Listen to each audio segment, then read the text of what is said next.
Welcome, everybody, to our Thursday Talk series. Thank you for joining us tonight.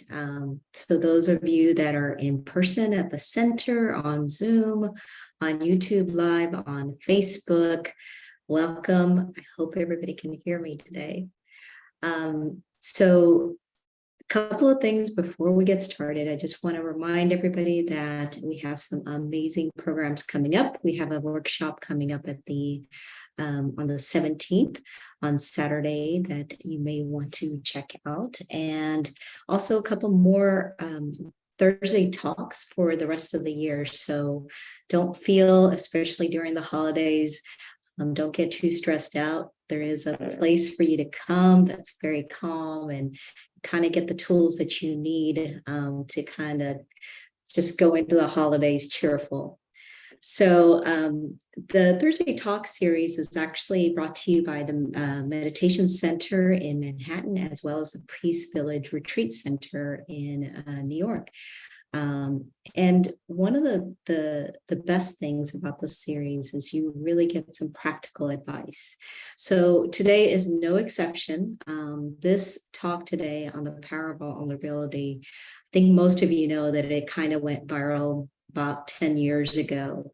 And it's when there was a shift in the vulnerability being a weakness to being a strength. So today, Sister Rona is going to be talking to you about that spiritual aspect of how to really make vulnerability a power. So I am going to go ahead and turn this over, and I hope everybody enjoys. Good evening, everyone. And good evening, those on Zoom also. And even though we appreciate Zoom, but we feel very happy that people are coming back to the center in person. But of course, Zoom is very special because it can reach far and wide people who cannot come to Manhattan. Maybe this is one of the interesting things that came out of the pandemic. That we do not only need to rely on those who come, but we can reach anywhere through the online activities. Today, the topic of vulnerability.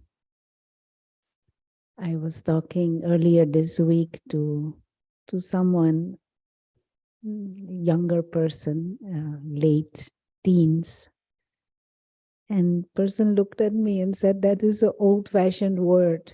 Who uses that?"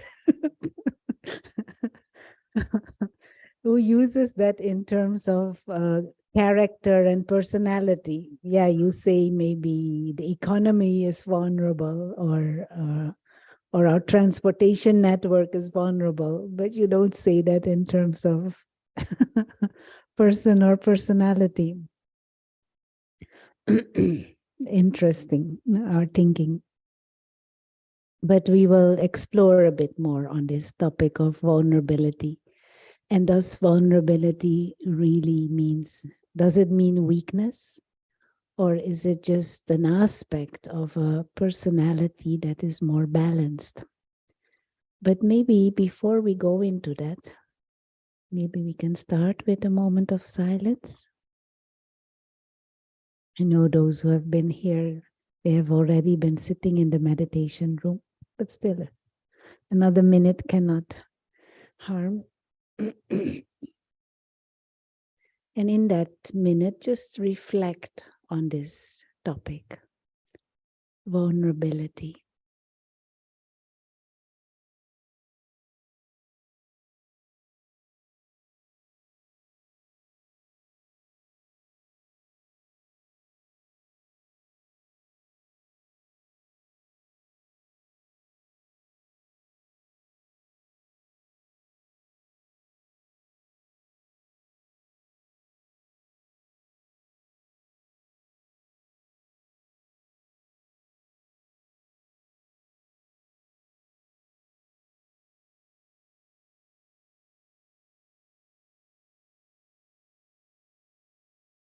Thank you. So when you think of vulnerability, what is it that you think about? Weak? Feeling weak?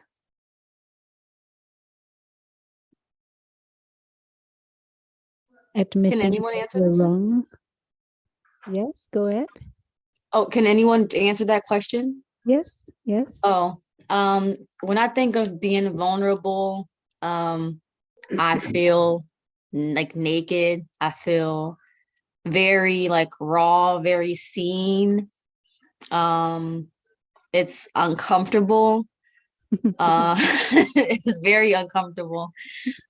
Just because of the way of society. So it's scary to be vulnerable because then it's like anybody can pick at you. Mm. But at the same time, there's like a strength in being vulnerable, because there's growth there and there's expansion in within your own being to be vulnerable. So even if I do feel like sad or like weak at first, when afterwards, when I kind of collect myself and look at a situation, I do feel strong and proud of myself for going through that situation. Very good. You were saying here, Padmini?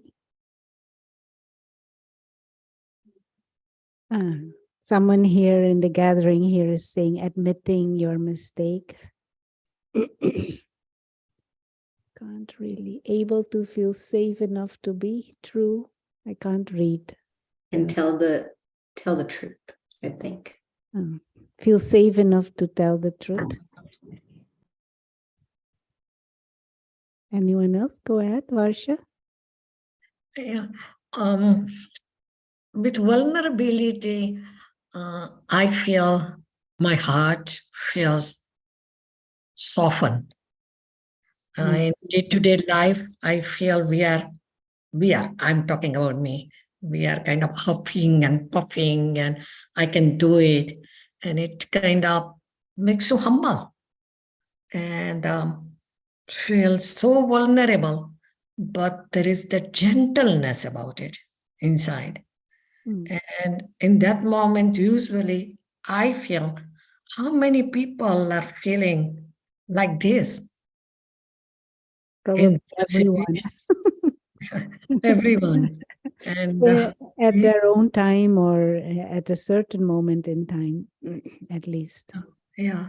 So that kind of brings more empathy and more kind of humbleness. I just feel so humble. So first we are going to explore a bit more, no? And feel free to share your thoughts or feelings, explore a bit more on this vulnerability. And then we will bring in the spiritual aspect, the spiritual perspective. But what is interesting about this whole area of vulnerability is that deeper inside, we all long for connections. Now, we all long for love, to be in loving, harmonious relationships, loving, harmonious connections, friendships, interactions. And we live in a society that promotes that enormously. All books, all films, all songs, all poetry, all art forms have some aspect of that in it or a deeper longing in it. And because of that, we have certain behavior patterns in which we want to show the best of ourselves, which in itself is not a wrong striving. But at the same time, we all know that there are certain parts that are not so elegant, that there are certain parts that may not be so dignified, that there are certain parts or certain times or under certain circumstances or in certain situations I might not be so virtuous or conforming to norms of beauty and pleasantness. And so what we, possibly many of us, try to do is try to hide that not so dignified part. Or we try to pretend to be honest or patient or whatever, successful or conforming norms that we perceive or that we think others see as good and desirable and lovable and harmonious. Or we deny. For example, Padmini here was saying to admit that you're wrong. So we deny that I'm wrong. You just sometimes even try to show you're right, even though you know deeper inside I may not be right. So on the one hand, we are longing for honest, authentic, fulfilling connections, interactions, friendships, relationships.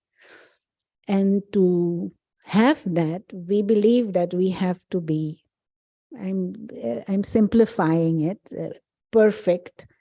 And those imperfect parts we try to hide. And in that process, although we long for authentic, true connections, trying to hide those parts actually makes us a bit unreal, makes us maybe even sometimes a bit fake, and makes us actually not so lovable. So in our striving, we get the opposite of what we actually set out to do. So something is wrong in our thinking. We somehow believe that in order for me to be loved and liked, I have to be perfect. I'm simplifying it. I know there are many dynamics in it, but and in that aim to behave in a perfect way, we are not authentic. We are not truthful. And actually, if you are with someone who admits their mistake, how do you feel? Yeah. Do you appreciate someone who, how to say, insists that they are right? Or do you appreciate someone more who just admits this was a mistake?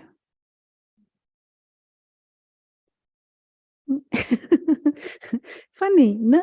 How somehow we are wired to think and believe in a deeper way that we have to behave and act in a certain way, whilst we appreciate it when people are just honest and authentic, even if it is about a mistake, even if it is about aspects that are not so elegant and dignified. Now, what is it that makes us so contradictory inside?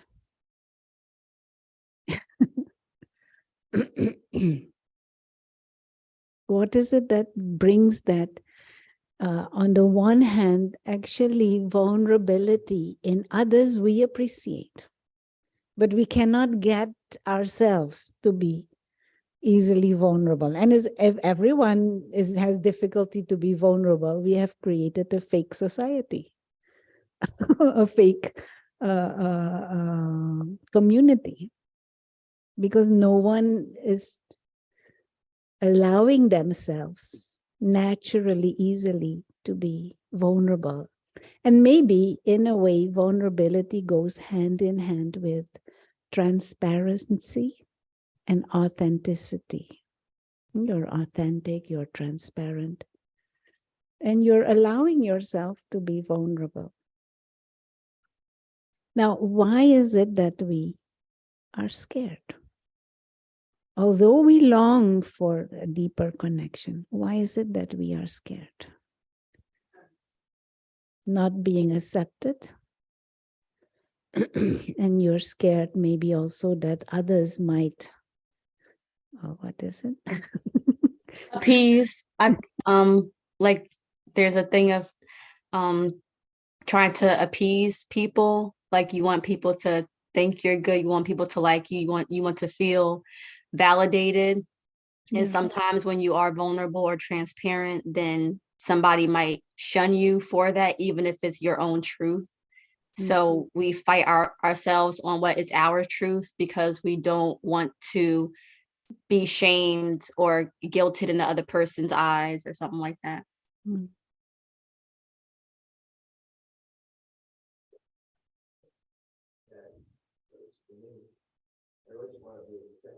Mm. Yeah. Be accepted. Mm.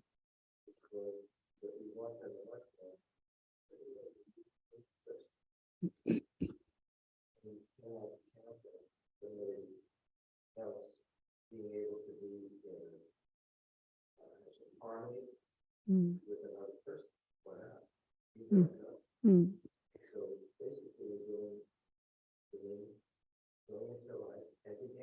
Mm. Mm.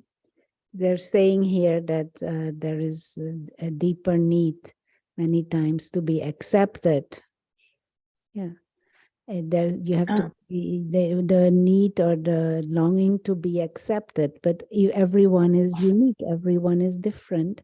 So sometimes you're taking a gamble in interactions with others because how you are might not necessarily be harmonious in what someone else expects or wants. Sister, hi. I think that when we appear vulnerable, we think of it as being weak.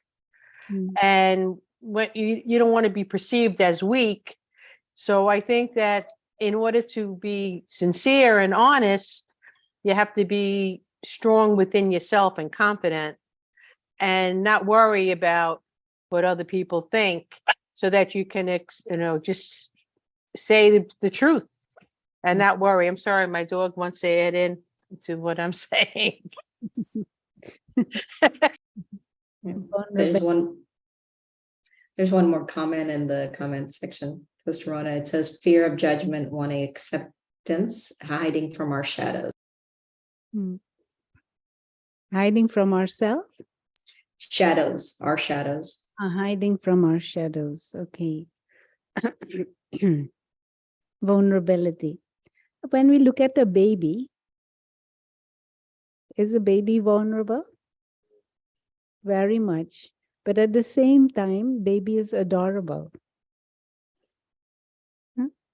Vulnerable, but adorable. Would you say a baby is weak? No, not weak. Maybe vulnerable, yes, in certain aspects, but not weak. So we need to kind of clarify in our minds certain aspects, because to be vulnerable means you are transparent, you are open. Doesn't necessarily mean you are weak. But if we are in need of approval, if we are in need of acceptance, if we are in need of respect, if we are in need to be loved, then we can be deprived. But vulnerability is not the same as being in need of respect or being in need of love or being in need of acceptance. So those are two different things. And so this is where a deeper journey actually has to happen or could happen. This is where the spiritual angle can help a lot. Because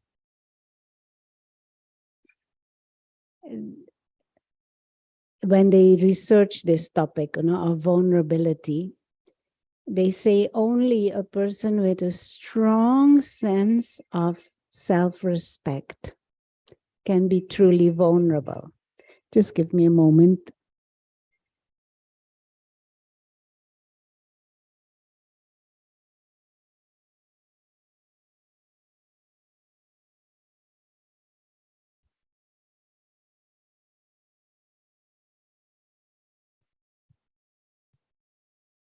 So only someone who is has a strong sense of self-awareness and self-respect can be vulnerable. Only someone who is has a sense of self-confidence can be vulnerable. So it is actually the opposite. No? Only when you are truly strong can you be vulnerable. And because you are vulnerable, you can be transparent, you can be open, you can be authentic. It is easier to connect with others. It is easier to build friendships. It is easier to have harmonious interactions. But of course, we have to come to that strong sense of self-respect, that strong sense of, self-awareness. Now, then the question comes, who is this self? Who is this I? Who is this me that wants to connect? Who is this? What is my sense of self? What is my awareness of self? Who am I?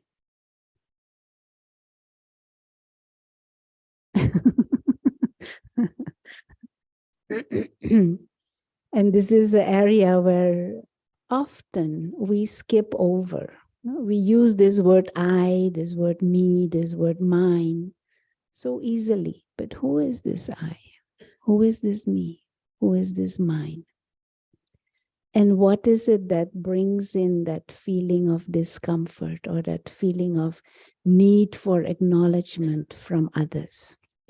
And I'll go to the whiteboard so that we can draw some sketches for us to get a little bit more understanding.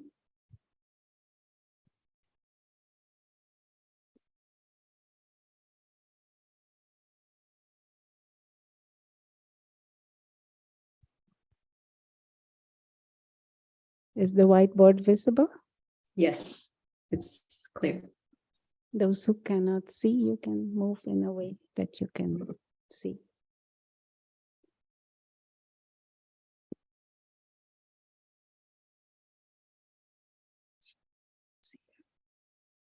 This technology.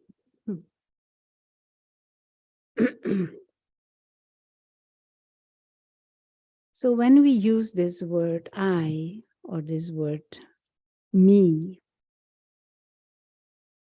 what is it that comes on the screen of my mind? What is it that I think of when I think of I, me?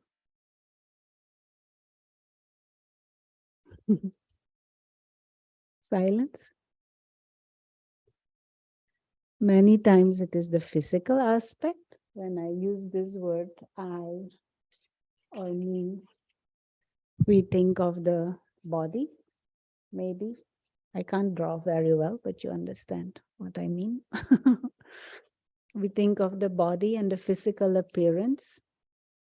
Now, if I think of myself in terms of the physical appearance, then we also have ideas about what is preferable, what is appreciated, what is according to what society's ideas of what is pleasant and beautiful and acceptable and what is norm.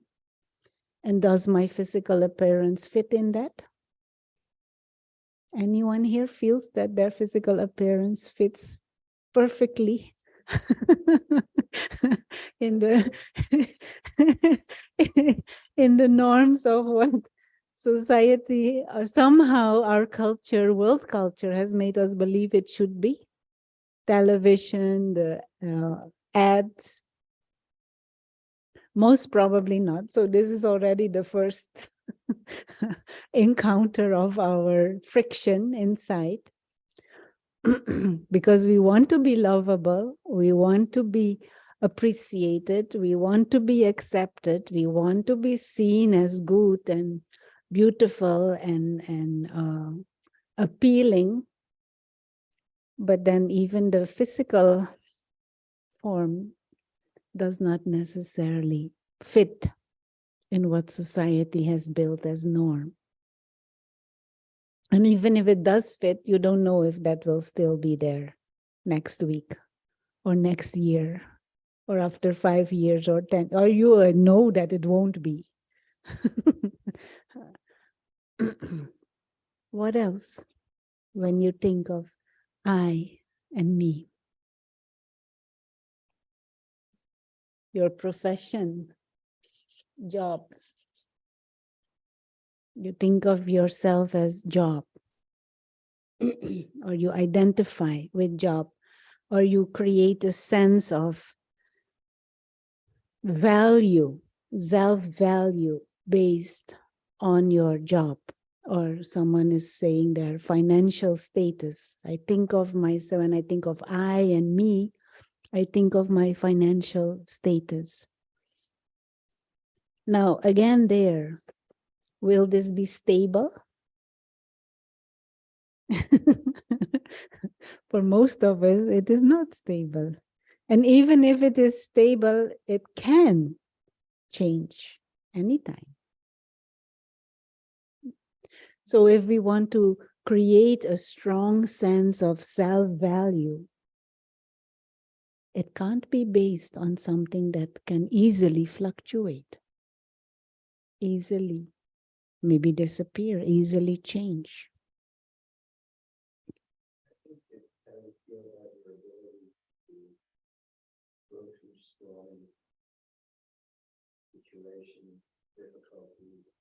Very good.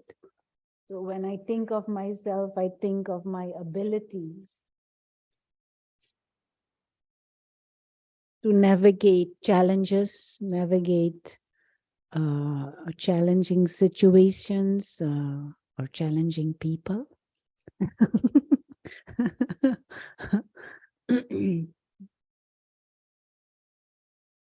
Your social status also, we think of ourselves in terms of our social status.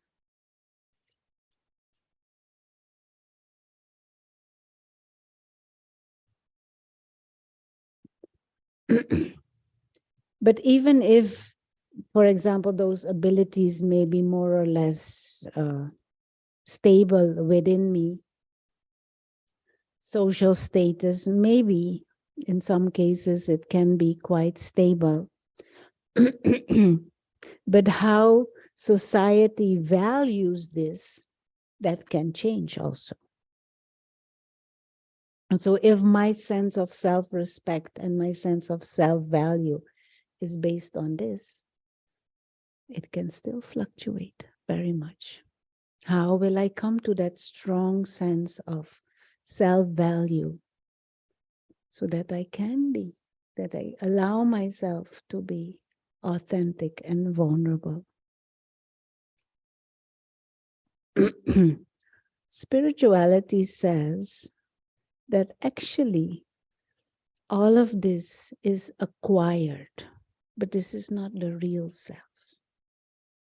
The real self is a word that is used as the inner being or the higher being, the being of consciousness, the being of awareness. And we use the image of light, point of light, to indicate that. the being who has the power to experience, the power to observe, the power to be aware. Another word that is used for this is soul or spirit, consciousness. And this is not, how to say, dependent on external things.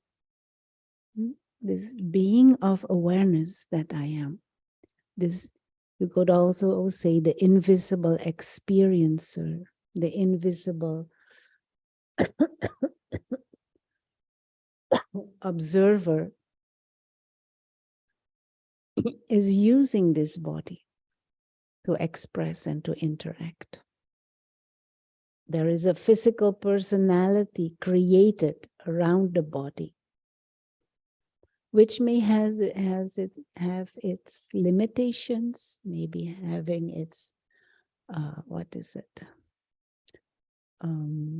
imperfections, but it is acquired.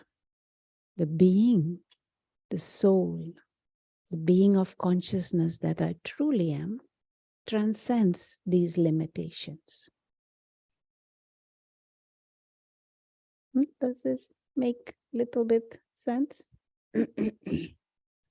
And when there is a sense of self-awareness at a spiritual level, then if the body is not 100%, that doesn't need to make me feel insecure.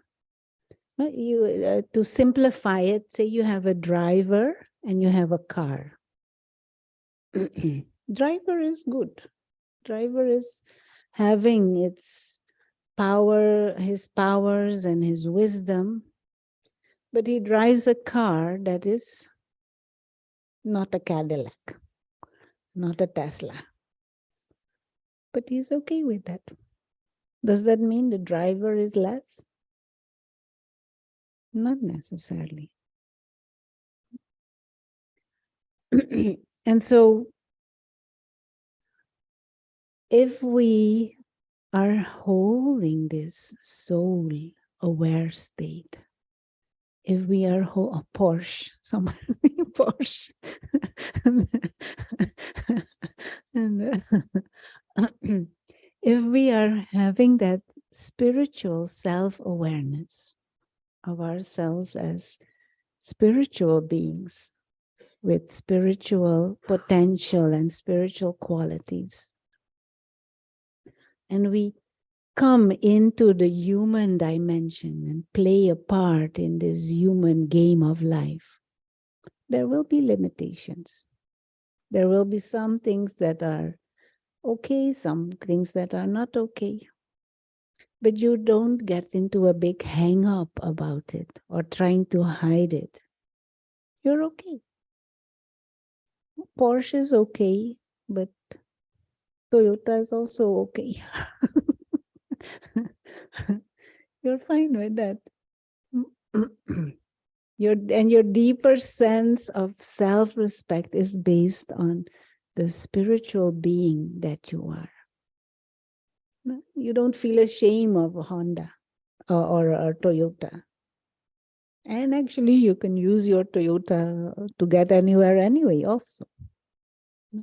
So you don't feel less because you don't have a Porsche. Understand what I'm trying to say?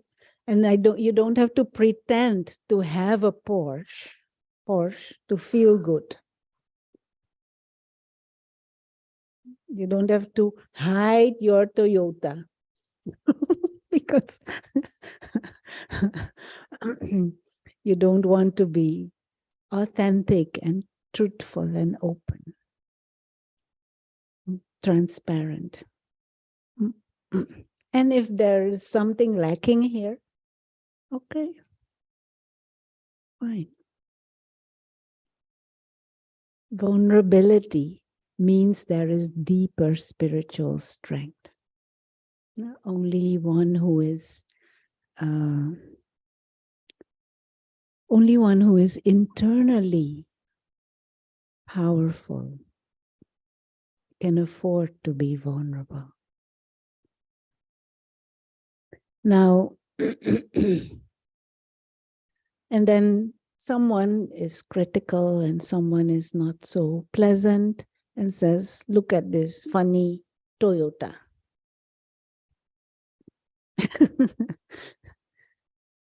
Will you feel hurt? No.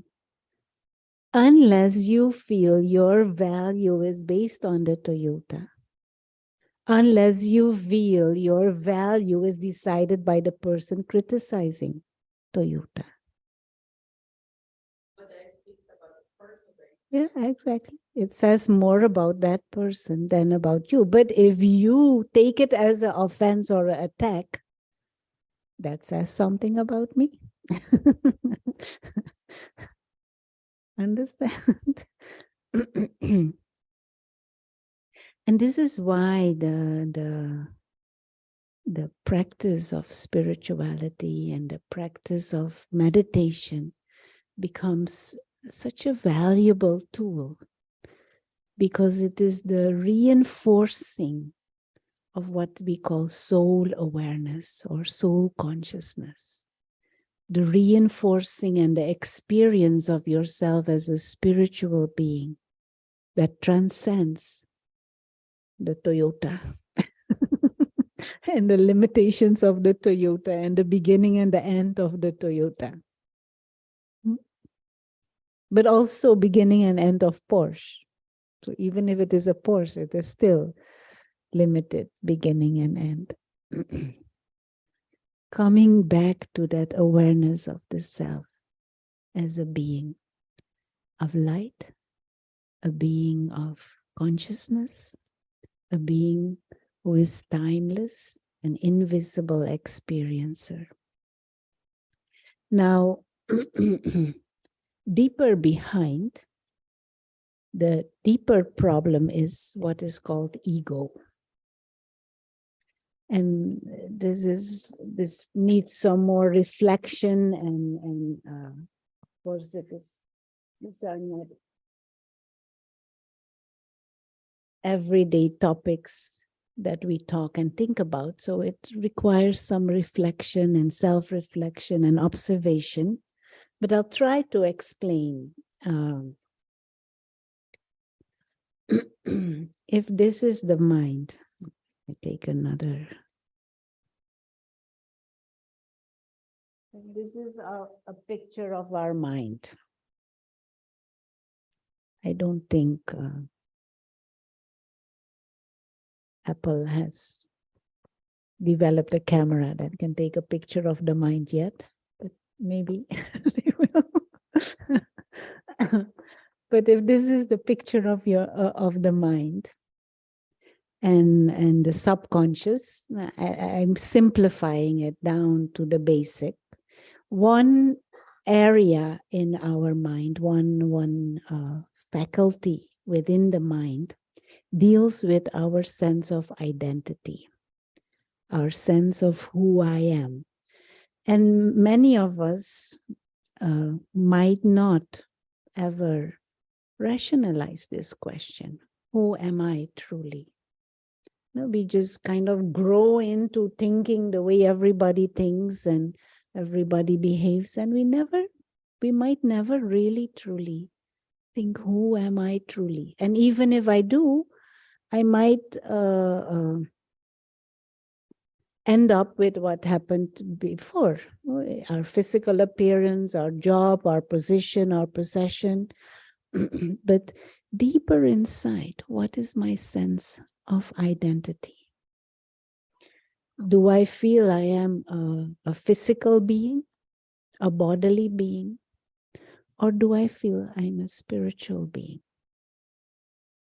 And within our subconscious, there is this identity of the self as a spiritual being. No, and of course, there are details to that, but a being of light, a being of peace, a being of love, a being with divine potential, a being that is timeless, a being who is bodiless, a being who is a guest in this body, a guest in this world, a being who is a traveler. It is in the subconscious of everyone. You know why? I'm so boldly stating this. Why I dare to say that this is in the subconscious of everyone. Because this is what we long for. For example, anybody wants to die? No, it may be a bit bold and frank statement, but not really. Nobody truly wants to die. Even if there are unpleasant situations why people want to leave their life, it is because of those unpleasant situations and not because they truly want to. No, why? This body, it is inevitable one day. It will go back to nature. Because deeper inside, we are aligned with the idea of things continuing. Deeper inside, our longings and our feelings are aligned with unending. That is in our subconscious, that memory. We long for a certain peace and harmony. Happiness is the reason why we do most of the things we do.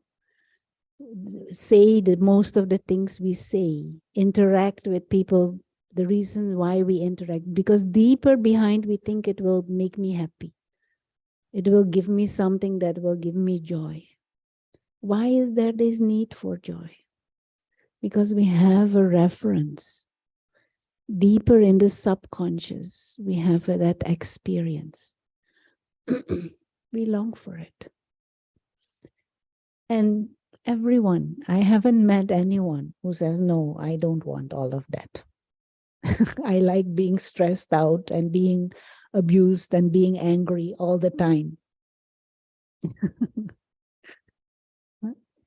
This is what is in the subconscious of everyone. But it is like buried. It is buried underneath what we call false identities. And false identities is what is called ego. And false identity means, for example, I identify with my job.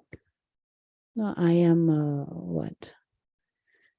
I am my job. I am an accountant.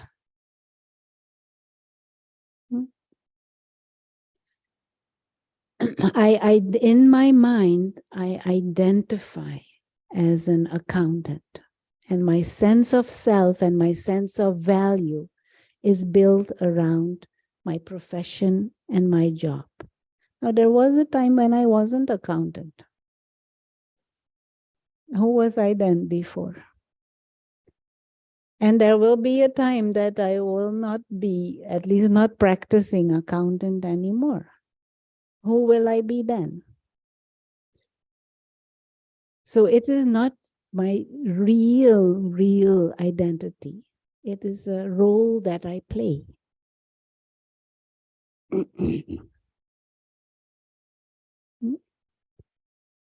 And there are many of these ego. That I am the owner of this car. There may be a ego based on a false identity based on gender, a false identity based on race, ethnical background. There may be a false identity based on social status, financial status. There may be an identity that I am the supporter of this football team. That I am the owner of this cat. There are many, many ego. We can have many, many egos in our subconscious. Now, these ego, they all have their own desires, their own needs, their own demands, their own expectations. And these ego feel threatened. These ego, they cannot be vulnerable. They don't want to be vulnerable because they can be deprived. So, for example, if there is, I am the doctor. This is a sense of value based on a position or on a profession. And this ego needs to be seen as the doctor. So someone who doesn't know that I am a doctor, I don't like it. This ego says you have to tell them, everybody should know. At least they should know. Preferably they should praise also and look at you with admiration, but at least they should know. This ego. But there is another one, owner of the cat. Now somebody else with a nicer cat or a, what is it, high breed quality cat makes this ego insecure. Now, this ego is what doesn't allow us to be vulnerable, truly. These egos feel uncomfortable when we are authentic. But when I act and when I make this firm, then I don't feel threatened. Cat is nice. No, cat is also nice. Somebody else has a nicer cat. Oh, I'm happy for them.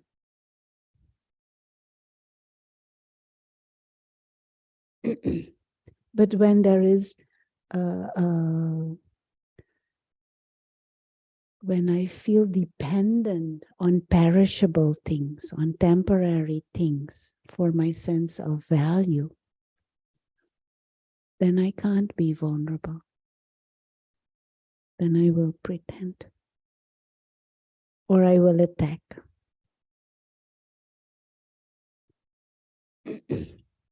Anyone want to say anything? And there's nothing wrong with cat and accountant and what are the other ones and whatever the other. There's nothing wrong with those situations. But when I create a dependency on it, or an attachment to it, or an ego based on it, when I identify with it, then it becomes a problem. Another simple example, there are roses here. It's a funny example, but there are roses here. They are beautiful. No? At least I think they are beautiful. But they don't define me. But I can get in that mode. Look at these beautiful roses. And I specially bought them. And I made so much effort to buy them. And every day I cut a little bit of the stem and I put food in the water and look at my beautiful roses. And now somebody walks in and doesn't say anything about my beautiful roses. This ego feels hurt. Didn't they see my beautiful roses? Now somebody else comes in and starts sneezing. and says, oh, why these flowers are here? I am allergic to these flowers. This ego, again, more hurt. So much effort, my beautiful roses, and they start sneezing. What's wrong with them? Somebody else walks in and says, I have much more beautiful roses. I have those long stem roses and those big fragrant ones. They fill the whole. How do I feel?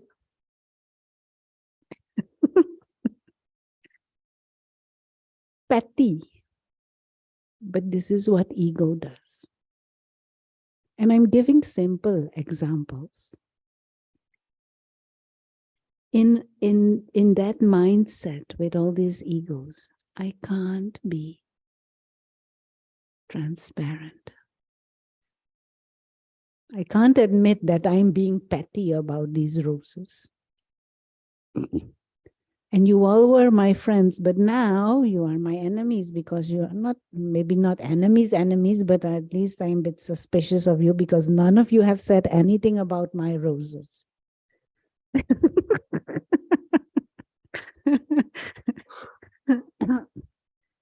Understand how things, sometimes you get new glasses, so you walk around proud. Nobody says anything. Nobody even notices anything. And this ego inside shrinking, squeaking. Or a haircut or anything. No, but this is this petty mind. Petty mind cannot be vulnerable. And therefore, we cannot have true, sincere, authentic connection and interactions. And that is why sometimes we lie for no reason at all. Sometimes there are no reason, but still we say things that are not true. Did you do this? No, I didn't do that. And nothing even would happen if you admit, but still you don't. This funny ego playing games with us. And sometimes our whole behavior, our whole thinking, and all our feelings are just decided by all this ego. Now, the solution is simple. Simple, but it requires dedication. And that is grow in spiritual self-awareness. Grow in what we call soul consciousness. This is where spiritual wisdom and meditation comes in. Begin to see the self as this living light, one who is a guest in this body, a guest in this world. We are visiting, one who is timeless, one who is free, one who existed before the body took shape, one who will continue to exist after the body finishes, one who has this higher potential, because as an observer, as a visitor, you don't really need anything to exist. It is nice, it is there. You interact, you are involved, but you don't need.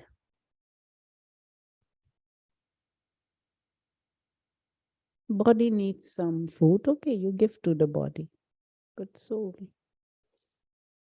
is beyond body. Soul belongs to that dimension beyond. Soul belongs to a family of souls. We all are souls. We've forgotten, but we are. And to begin to feel that connection at a spiritual level again. Timeless spiritual beings, brothers. And from there, from that awareness, you come and you play the game here. Nice. Roses is nice. No roses is also nice. Bigger roses is also nice. Somebody else having more roses is also nice.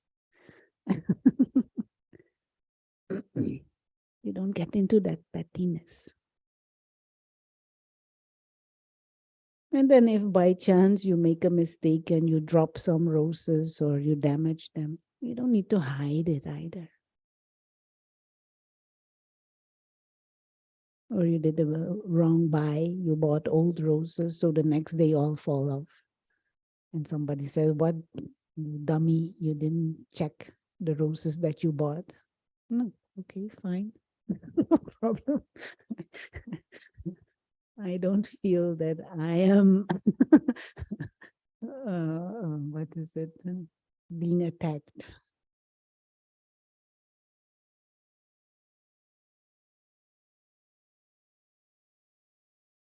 You get a sense of this vulnerability, which is authenticity also, and how fake we sometimes can be.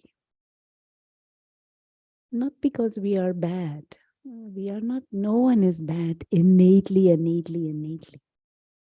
But we get trapped in these egos, and then we can do things that are not so nice.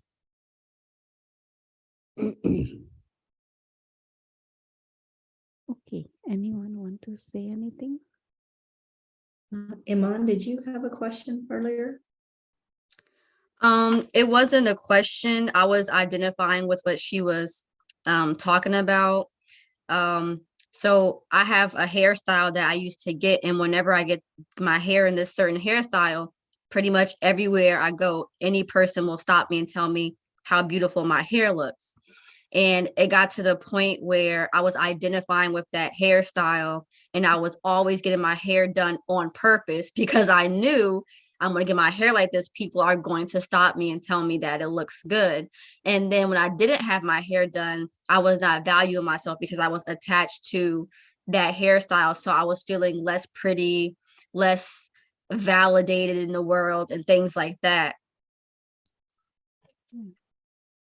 Good to observe this. And we can do this with such pettiness. We actually, inside ourselves, we limit ourselves. We are innately beautiful beings with angelic potential.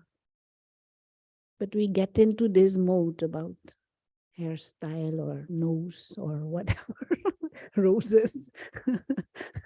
And we get into this bandwagon, and then we feel threatened and we feel trapped. Yeah. And that is the worst space to be truly connected with another being.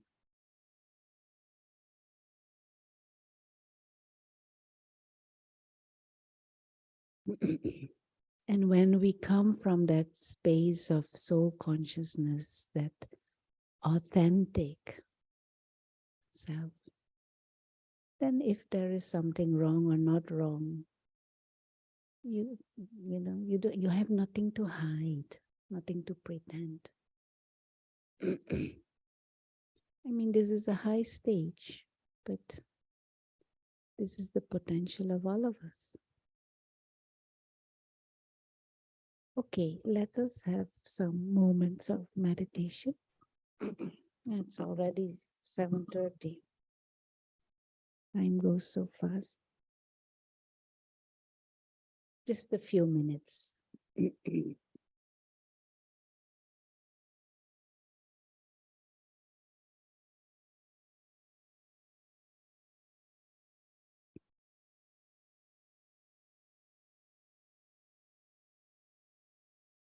Allowing the body to be comfortable.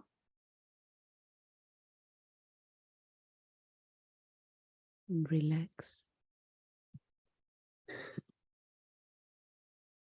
We use this subtle function of awareness You are aware of the position of the body, for example. You are aware of the atmosphere in the room, and you're aware if others are there or not. But now also consciously become aware that there is a being who is experiencing even this body. There is one using the eyes, using the mouth to speak, using the ears to hear.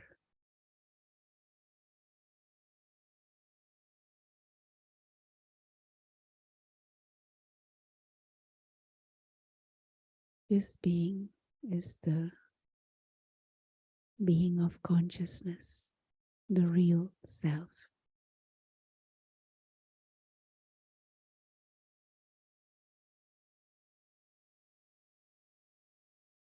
And with the mind, you can use the image of tiny star living light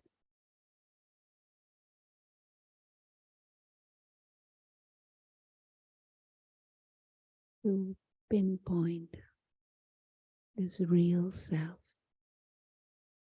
the soul.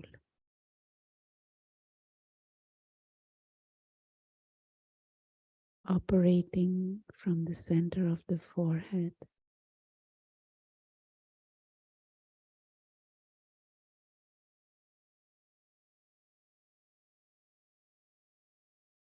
free, pure, timeless being of light.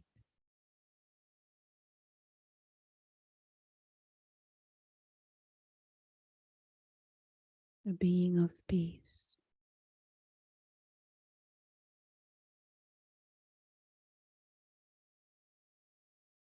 One who owns nothing, needs nothing from even this body. Body is a nice vehicle.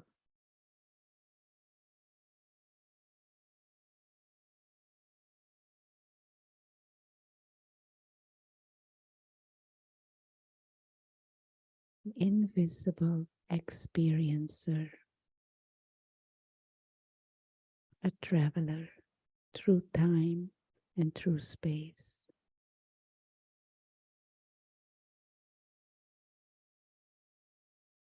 The soul.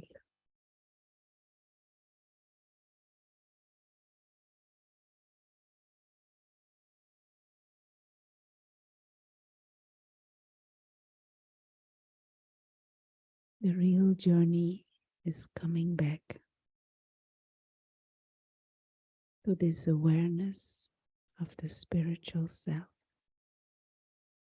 the soul.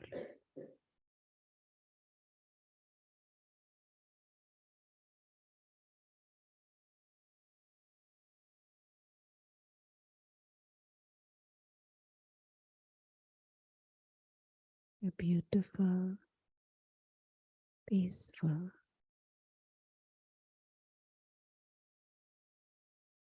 living light.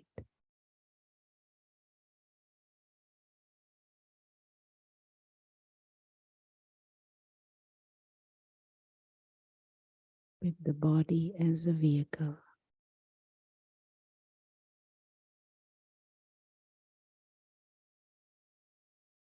Thank you.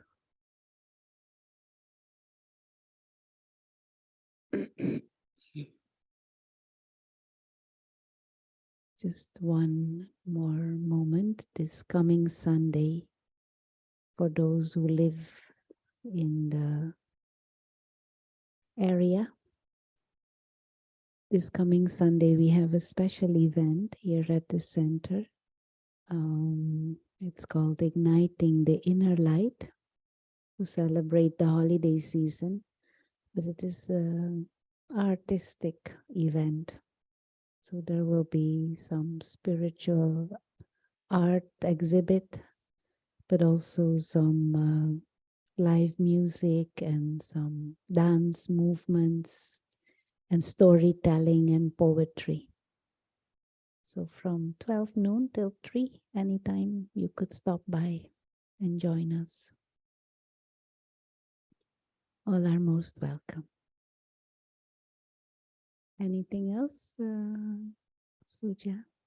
And of course, every Thursday this month we have these talks, and Saturday the 17th there is a workshop, both in person and online. Thank you. Have a good night.